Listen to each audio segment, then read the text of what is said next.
Usap-usapan ngayon sa social media ang pribadong pag-uusap ni Catherine Bernardo at Daniel Padilla sa backstage matapos naganap ang ABS-CBN Christmas Special noong December 10.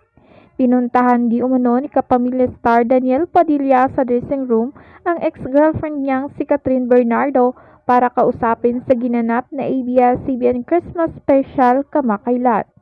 Sa latest episode ng Showbiz Updates nitong Webes December 12, inisplok ng Showbiz Insider Ogie Diaz ang nasagap niyang chika tungkol sa dalawang ex-celebrity couple.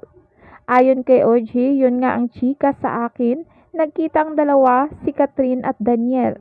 Nagkita sila sa backstage sa dressing room.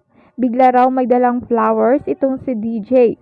Kumatok sa dressing room, pinapasok at naglabasan ang glam team ni Catherine at hinayaan ang dalawa na makapag-usap.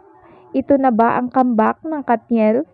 Pero paglilinaw naman ng Showbiz Insider, nakarating lang umano sa kanya ang naturang chika. Pwede raw itong kumpirmahin o pabulaanan ng dalawa at ng sinumang mga nakakita. Sa kasalukuyan, wala pang inilalabas na pahayag o reaksyon sina Catherine at Daniel hinggil dito.